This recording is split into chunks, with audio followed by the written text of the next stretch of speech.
le métier en 20 ans, le métier de chocolatier a beaucoup évolué. Qu'est-ce que vous en pensez? Ah ben je pense qu'il a bien évolué dans le bon sens. Hein.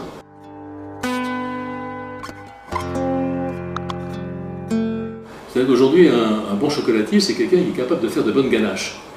Bon, avant, c'était pas ça. Hein. Le grand chocolatier, c'était le monsieur qui faisait du belge. Hein. C'est-à-dire une mince couche de chocolat autour d'un truc qui pouvait être de la pâte d'amande de qualité plus ou moins intéressante, de fourrage sucré qui, quelquefois, bon, n'était pas non plus passionnant, mais il a beaucoup évolué dans la direction de la qualité.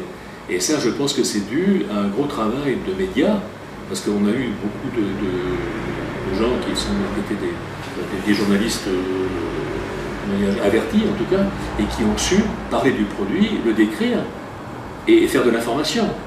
Il est certain que les conférences que nous donnons nous-mêmes à l'Académie font avancer le schmilblick, hein, comme on dit. Ah oui, c'est sûr. Et il y a eu du changement au niveau chocolatier, oui. Mais j'imagine aussi beaucoup au niveau des cacaoculteurs. Tout à fait. Qui s'est fortement développé. Oui, parce qu'on leur demandait avant de produire, donc leur recherche elle était basée sur le volume, mais pas sur la qualité. Bon, on avait pratiquement abandonné le criollo, parce qu'on trouvait que ça produisait peu, que c'était sujet aux maladies, et donc il ne fallait pas en faire, ou l'en faire le moins possible.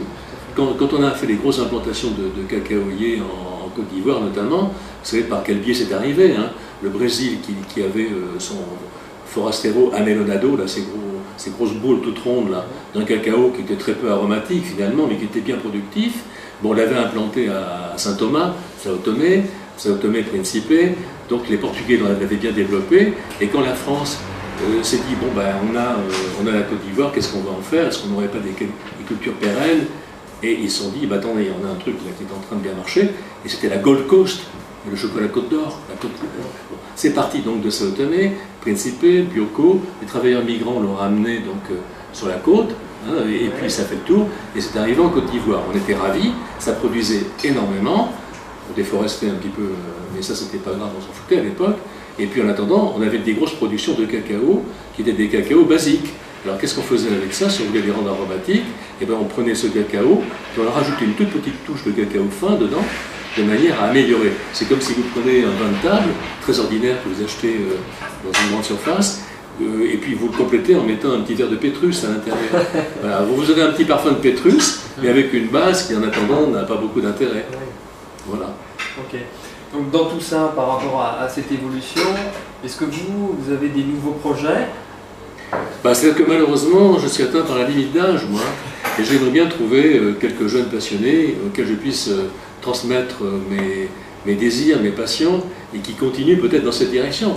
Maintenant, il faut trouver, quoi. Donc, why not? Why not, hein? Ouais. Voilà. Donc je passe une annonce, hein. Chers amis qui nous écoutez, qui nous regardez, si vous avez quelques ambitions qui vont dans le même sens que moi, rencontrons-nous. Pourquoi pas? Donc Christian Constant, il n'y a pas de souci. Voilà. Donc est-ce que justement pour vous, j'imagine que le chocolat représente une grande partie au niveau de la passion que bien sûr. Quotidien.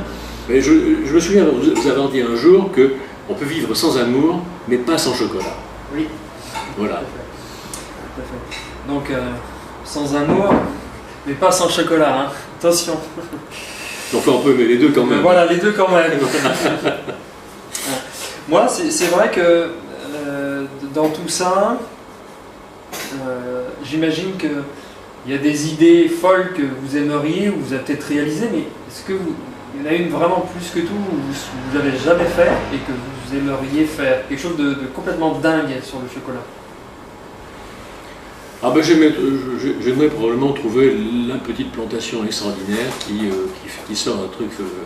Bon, j'aimerais faire un pétrus, hein, j'aimerais faire je sais pas quoi, moi, un Gevrey Chambertin fabuleux, et arriver à trouver le truc extraordinaire que l'on ne mangerait que religieusement, après avoir fait un signe de croix, ou un autre signe religieux d'ailleurs, hein, quel qu'il soit, et qu'on se passerait de chou de manteau d'ailleurs. Hein. Les clients rentreraient ici en me disant, vous ne donneriez pas 100 grammes de X?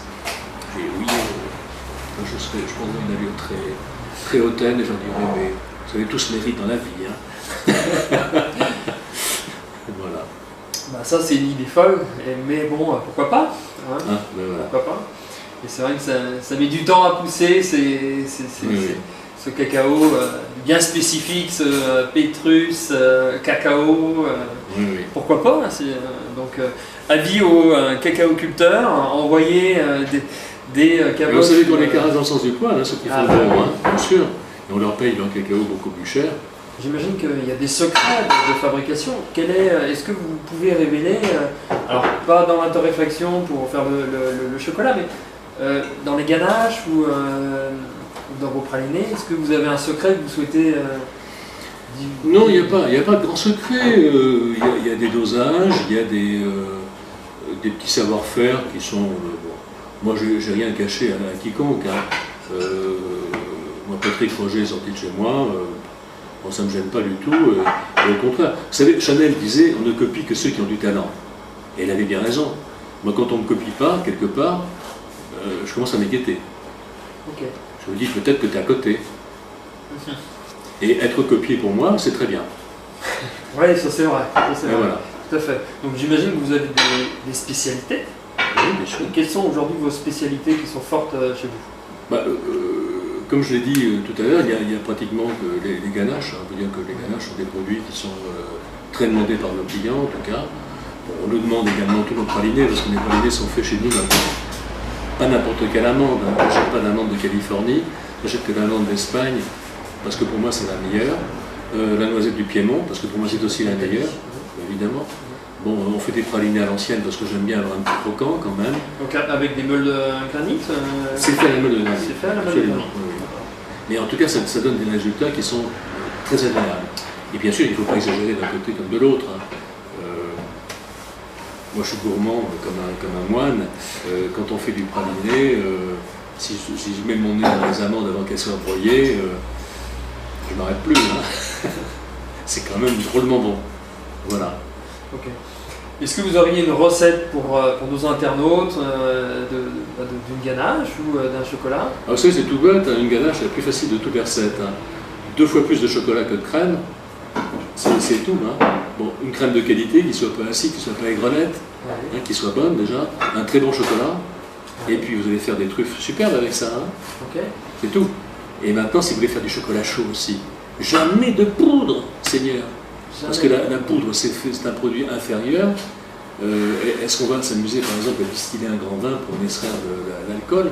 C'est ridicule. On fait de la poudre, ce sont les beurriers qui font ça. Bon, on fait de la poudre sur la recette de Van Houten qui n'a pas changé d'ailleurs, et c'est pas un produit de qualité. Donc si vous voulez faire un bon chocolat chaud, c'est bête comme chou. Il vous faut un bon lait, pas du tout un demi-écrémé, etc. Du vrai lait. Et d'une.